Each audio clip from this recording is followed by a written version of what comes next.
महापालिका, नगरपालिका, नगरपंचायत, नगरपरिषदेच्या हद्दीत 1965 ते 15 ऑक्टोबर 2024 या कालावधीत 1-2 गुंठे जागा घेतली.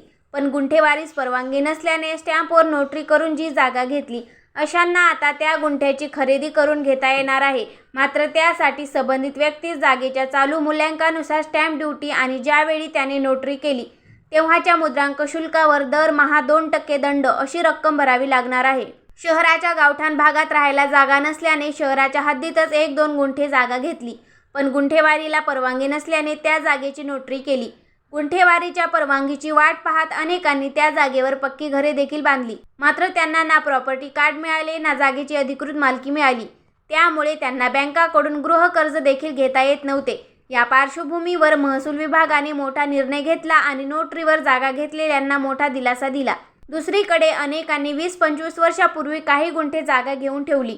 पण आता अडचणी असताना देखील त्यांना गुंठेवारीला परवानगी नसल्याने विकता येत नव्हती. त्यांना देखील या निर्णयामुळे गुंठ्याची विक्री करता येणार आहे. नोटरी केलेल्यांना खरेदीपूर्वी जागेच्या मूल्यांकनानुसार म्हणजे चालू बाजारभावाप्रमाणे स्टॅम्प ड्युटी आणि मुद्रांक शुल्कावर नोटरी केलेल्या दिवसापासून दरमहा 2% दंड अशी रक्कम जिल्ह्याच्या मुद्रांक शुल्क कार्यालयात भरावी लागेल.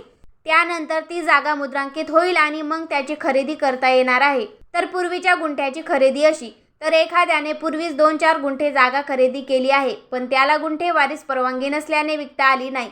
त्या व्यक्तीस आता त्या गुंठ्याची थेट खरेदी विक्री करता येणार आहे.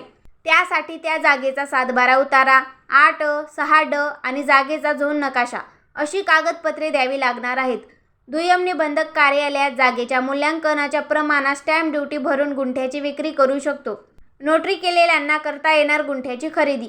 तर राज्याच्या महसूल विभागाच्या निर्णयानुसार 1965 ते 15 ऑक्टोबर 2024 या काळातील शहराच्या हद्दीतील गुंठ्यांचे व्यवहार नियमित होणार आहेत. त्यासाठी त्यांना स्टॅम्प ड्युटी, मुद्रांक शुल्कावरील दंड भरून घ्यावा लागेल. त्यानंतर संबंधितास त्या गुंठ्याच्या खरेदीस परवानगी मिळेल. पण आता कोणी त्याच्या जमिनीचे गुंठे विकणार असेल तर त्यांना परवानगी नाही. तर दिलेली माहिती कशी वाटली कमेंट करून नक्की सांगा व चॅनलला सबस्क्राईब करा. धन्यवाद.